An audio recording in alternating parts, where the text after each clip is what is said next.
دوستان، خوش اومدید به این ویدیو. تو این ویدیو میخوام آهنگای گیلکی که توسط بانو فهیمه اکبر اجرا شده رو بهتون معرفی کنم. فهیمه یمین اسفندیار یا همون فهیمه اکبر سال 1296 توی تهران به دنیا آمدن و سال 1388 توی سن 91 سالگی توی واشنگتن از دنیا رفتن. حالا چرا فهیمه اکبر؟ چون حالا ایشون با فامیلی همسرشون چون اکبر بودن، آقای محسن اکبر، برای همون فامیلی همسرشون رو برای خودشون حالا روی خودشون گذاشتن. ایشون علاوه بر اینکه خواننده بودن، نویسنده و گیلان شناس هم بودن و یکی از اولین کتاب‌های آشپزی گیلانی یا با همون غذاهای گیلانی رو ایشون نوشتن. اینم حالا می‌بینید میکروفون من دیگه حالا نمیدونم چه ربطی داره. البته اینا یقه‌ایه ولی من تو دستم میگیرم چون صدا رو بهتر میگیرم. آره، اولین کتاب آشپزی یا همون غذاهای گیلانی یا آشپزی گیلانی هم توسط ایشون نوشته شده به اسم کتاب طباخی گیلان یا طباخی گیلانی. یعنی میتونید از کتاب فروشی هم خیلی راحت تهیه کنید. حالا آهنگای گیلکی که ایشون اجرا کردن و حالا چون آهنگای فارسی هم فکر میکنم داشتن، آهنگای گیلکی که ایشون اجرا کردن که تمام شعراش هم توسط جهانگیر سرتیپور نوشته شده میخوام بهتون معرفی کنم.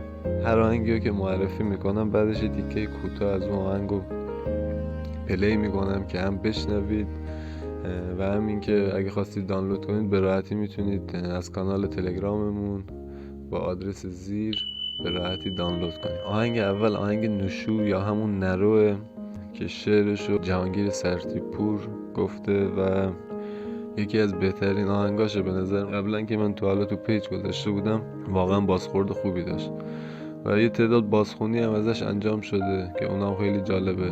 میریم یه تیکه از آهنگ نوشو رو بشنویم. نشو هرچه به سرنج مکن جانا، نشو زندگی بی تو تاسیانه.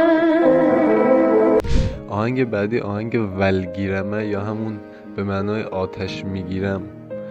ول به معنای آتش و گیرمه یعنی میگیرم، آتش میگیرم. شعر این آهنگم جهانگیر سرتیپور سروده. اینم آهنگ قشنگی. میریم یه تیکه از آهنگم میشنویم و میاییم. آسمان آتش تیر به نازم به جست و با ما بکود دلانشانه.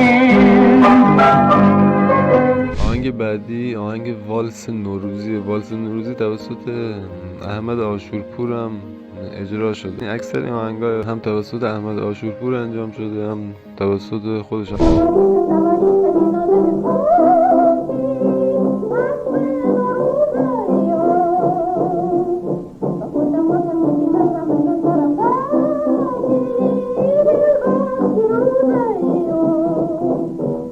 آهنگ بعدی آهنگ گیلان جان که اسم یکی از بچه‌های خود خانم فهیمه اکبر گیلان بود و احتمالاً جهانگیر سرتیپور این آهنگو برای فرزندش سروده و خیلی هم آهنگ جالبیه. میریم یه تیکه از این آهنگ میشنویم.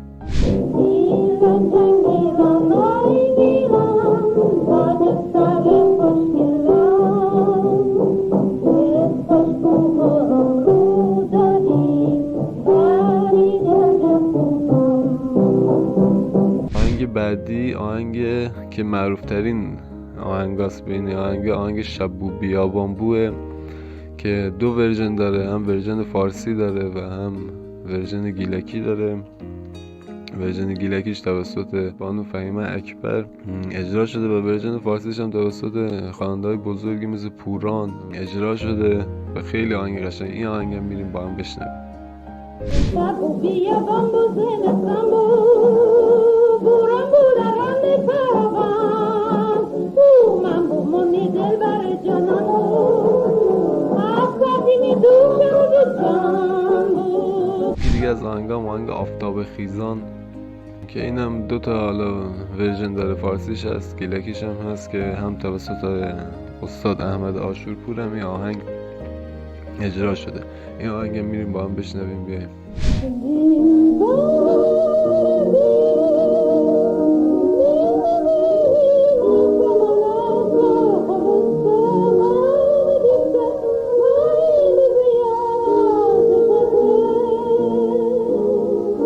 آهنگ بعدی آهنگ بامون باز یا باز آمدم یا اومدم باز. این آهنگ میریم با هم بشنویم بیایم. بامون باز تیور می دلبر دلبر دلبر تی افسون تو کاریم. آهنگ آی بخفت دیل که توسط استاد محمد نوری اجرا شده و این آهنگ هم جز آهنگایی که خیلی ازش بازخونی انجام شده. اینم میریم بشنویم با هم بیایم. ای بخفت دل هرچی بگی خاموش او شیرین خاکی آبو.